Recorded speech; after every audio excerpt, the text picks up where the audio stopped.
Hello students, welcome to my channel. आज हम करेंगे क्लास 10 मैथ की एक्सरसाइज 1.1 का क्वेश्चन नंबर 4। क्वेश्चन नंबर 4 क्या है हमारा? Given that HCF of 306 and 656 equal to 9। हमें यहाँ पर HCF दे रखा है 306 और 657 का जो 9 है। Find LCM of 306 and 657। देखिए यहाँ पर हमें दो नंबर दे दिए गए हैं। पहला नंबर है 306 एंड दूसरा नंबर है 657 और इनका एचसीएफ हमें 9 दे दिया गया है और दोनों का हमें एलसीएम फाइंड करना है। देखिए हमें पता है क्या फॉर्मूला होता है, LCM multiply HCF product of two number. जब हम एलसीएम की मल्टीप्लाई एचसीएफ से करते हैं और दोनों नंबर की क्या करते हैं, मल्टीप्लिकेशन कर देते हैं, तो एलसीएम हमें फाइंड करना है। एचसीएफ हमें दे रखा है 9 और product of two numbers. Products कैसे निकालेंगे? हम यहाँ पर फर्स्ट नंबर लिख देंगे और सेकेंड नंबर लिख देंगे। और यहाँ पर क्या है, जो ये है 9 है, ये एलसीएम के साथ में मल्टीप्लाई में है। तो आपको पता है जब डिवाइड से इधर जाता है, अगर यहाँ पर मल्टीप्लाई में है तो इधर जाकर डिवाइड में हो जाएगा। तो LCM equal to 306 multiply 657 upon 9। अब इसको यहाँ से कट कर लेंगे। जब 306 को हमने 9 से डिवाइड किया तो हमारा आ गया 34 मल्टीप्लाई 657। अब जब हमने इन दोनों को मल्टीप्लाई कर लिया तो हमारा आंसर आ गया। अब मूव ऑन करते हैं नेक्स्ट क्वेश्चन पर, क्वेश्चन नंबर 5। देखिए क्वेश्चन नंबर 5 क्या है हमारा, check whether 6n can end with the digit 0 for any natural number n। हमें चेक करना है कि जो 6n है वो कहाँ पर with the end with the digit 0 for any natural number n। हमें चेक करना है कि जो 6n है और हम उसकी मल्टीप्लाई करते रहेंगे तो उसका एंड क्या, उसके एंड में कभी 0 डिजिट आएगी। जैसे 6n का क्या मतलब, अगर n की जगह 1 रखेंगे 6 हो जाएगा। 6 जब n 2 रखेंगे 6 मतलब 6 की 2 बार मल्टीप्लाई होगी, 6 या 36। इस तरह जब 6 यहाँ पे 10 भी रख लेंगे, 9 भी रख लेंगे, तो इन्होंने पूछा है कि क्या कोई ऐसी डिजिट आएगी जिसमें 6 के आगे 0 आएगा। जैसे 60 हो गया, 600 हो गया, 6000 हो गया। तो देखिए इसको कैसे करेंगे। If any number end with digit 0 so it's divisible by 10 और 10 के फैक्टर क्या होते हैं, 2 और 5। इन्होंने बताया है कि अगर कोई भी जो डिजिट है उसका एंड 0 होता है, जैसे 6 है तो एंड डिजिट क्या होगी उसकी, 1 डिजिट। अगर 60 आएगा तो उसमें क्या होता है, वो डिविजिबल होगी 10 से। जब किसी के एंड में 0 आएगा, जैसे 50 है तो 50 को 10 से डिवाइड करेंगे तो 5 आ जाएगा। इसी तरह 60 है, 60 को 10 से डिवाइड करेंगे तो 5 आ जाएगा। तो 10 से ज़रूर डिविजिबल होगी अगर किसी के एंड में 0 है तो 10 के फैक्टर क्या होते हैं, 2 5 जा 10, 2 और 5। तो उसके लिए क्या ज़रूरी है, but prime factor of 6n। अब 6n के हम अगर प्राइम फैक्टर करें, 6 के फैक्टर करेंगे पहले। 6 के फैक्टर क्या हो गए, 2 × 3, 2 3 जा 6n। 5 is not present in factor of 69। जब हमने 6 के फैक्टर किए तो इसमें हमारे 5 तो आया ही नहीं। अब 10 बनाने की अगर यहाँ पे एक 5 भी आ जाता तो 5 2 जा 10 हो जाता, तो वो जो भी है हमारा डिविजिबिलिटी रूल वो लागू हो जाता, लेकिन 5 तो इसमें आया ही नहीं है। Therefore 6n is not divisible by 5। जब 6n में 5 आ ही नहीं रहा है तो ये 5 से क्या होगा, डिविजिबल नहीं होगा। तो क्या लिख देंगे, therefore 6n is not divisible by 5। 6n can not and with digit 0। जब 5 से डिवाइड ही नहीं होगा तो क्या होगा, वो एंड 0 से नहीं होगा। देखिए आप इसको इस तरह समझ सकते हैं। जब 6n है तो हमें लाना है लास्ट में 0 डिजिट। अब 0 कब आएगा, हम यहाँ पर n की जगह पुट करेंगे। n=1 2 3 5 6 7 8 पुट करके देखते हैं चलो क्या आएगा। जब 6 की पावर n है तो 1 पुट करा तो 6 की पावर 1 हो गया, इसका मतलब 6 क्या है, 6 की एक ही बार मल्टीप्लाई है। फिर 6 की पावर 2 हो गया, 2 का क्या मतलब है, 6 की 2 बार मल्टीप्लाई, 6 × 6 = 36। और फिर हमने n=3 लिया तो 6 की पावर 3, 6 की पावर 3 का मतलब क्या है, 6 की 3 बार गुना, और 6 की 3 बार जब मल्टीप्लाई करेंगे तो 216 आ जाएगा। तो क्या हुआ, कहीं पर भी हमें नहीं दिखाई दी कि लास्ट में रो डिजिट आई है। तो 10 480 डिविजिबल बाई 10, ये तो सारे क्या है 10 से डिविजिबल हो जाएंगे क्योंकि इनमें क्या है लास्ट में 0 है। लेकिन जब हम 6 में n की वैल्यू बढ़ाते जा रहे हैं तो कहीं पर भी 0 नहीं आया है। तो इसलिए क्या हो जाएगा, 6 की power n can not and with digit 0।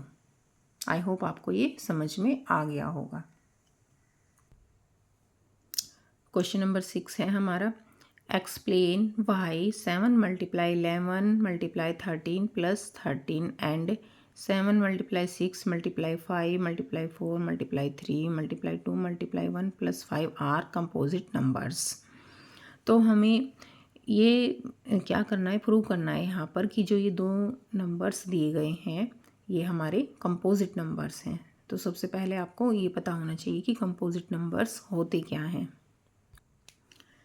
देखिए कंपोजिट नंबर्स क्या होते हैं, आपने प्राइम नंबर्स पढ़े हैं कि प्राइम नंबर्स वो होते हैं जिनका या तो वे इटसेल्फ ही एक फैक्टर होते हैं या 1 होता है। कंपोजिट नंबर्स होते हैं जिनके एटलीस्ट 3 फैक्टर होते हैं, मतलब 3 फैक्टर्स तो होने ही चाहिए। जैसे 3 क्या है, 3 का जो फैक्टर है वो सिर्फ क्या है 1 है और 3 है, तो ये कंपोजिट नंबर नहीं है। लेकिन अगर हम 4 लेंगे तो 4 क्या है, 4 का एक फैक्टर क्या है, देखिए 4 का एक फैक्टर तो 1 ही हो गया, दूसरा फैक्टर 4 हो गया और दूसरा क्या हो गया, ये 2 से भी डिवाइड हो जाएगा।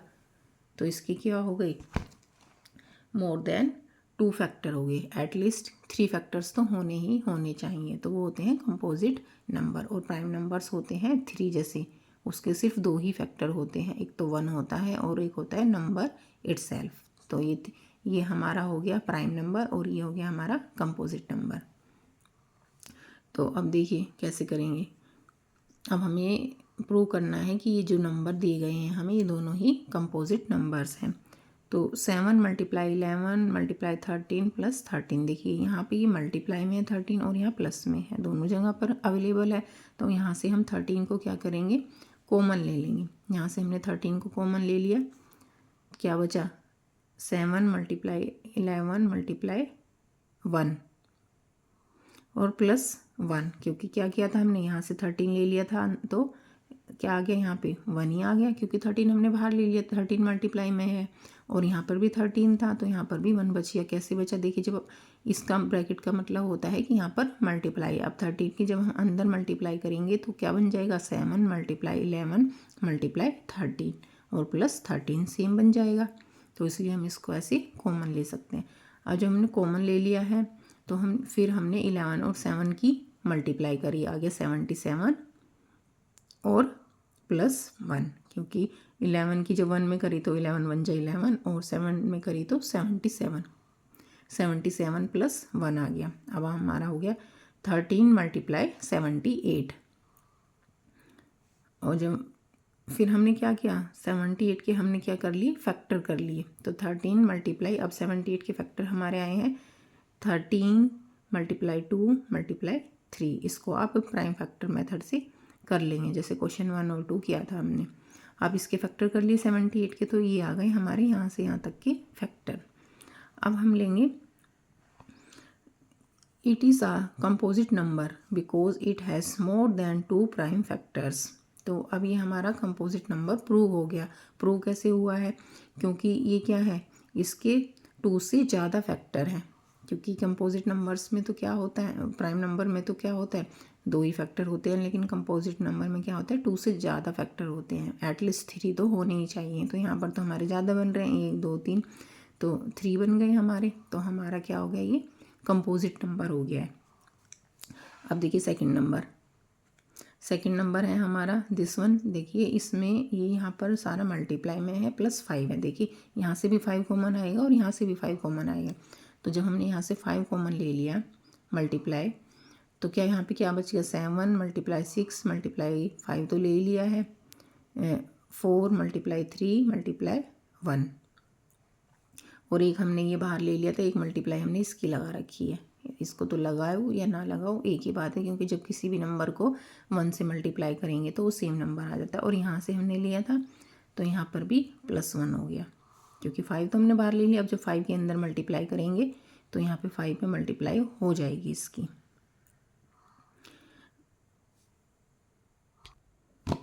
और सॉरी यहाँ पर 1 नहीं था, यहाँ पर 2 था, ये मिस हो गया था।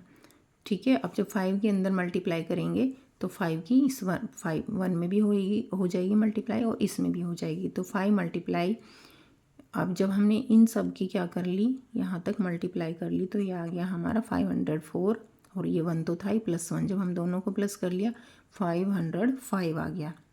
अब हम इसकी फैक्टर कर लेंगे। देखिए 5 तो है ही, अब 505 के फैक्टर क्या आएंगे, 5 × 101, ये हमने इसके फैक्टर कर लिए। अब ये भी एक कंपोजिट नंबर है। कैसे हुआ ये हमारा एक composite number, it is a composite number because it has more than 2 prime factors. ये भी हमारा एक कंपोजिट नंबर हुआ क्योंकि इसके मोर देन 2 फैक्टर्स हैं, 2 प्राइम फैक्टर्स हैं। तो इस तरह क्या हो गया, हमारा प्रूव हो गया कि दोनों ही हमारे कंपोजिट नंबर है। आई होप आपको ये समझ में आया होगा। मूव ऑन करते हैं नेक्स्ट क्वेश्चन की तरफ। नेक्स्ट क्वेश्चन है हमारा, there is a circular path around a sports field. एक क्या है, सर्कुलर पाथ है। देखिए ऐसे एक स्पोर्ट्स फील्ड है, खेलने का एक मैदान है, उसके चारों तरफ क्या है, एक सर्कुलर पाथ है, ऐसे गोले के आकार में एक रास्ता बना हुआ है। Sonia takes 18 minutes to drive 1 round of the field. जो सोनिया जो है, जब क्या करती है, 80 मिनट्स में एक राउंड उसका लगा लेती है। While Ravi takes 20 minutes for the same, लेकिन रवि उसी राउंड को लगाने के लिए सिर्फ 12 मिनट्स लेता है। Suppose they both start at the same point and at the same time.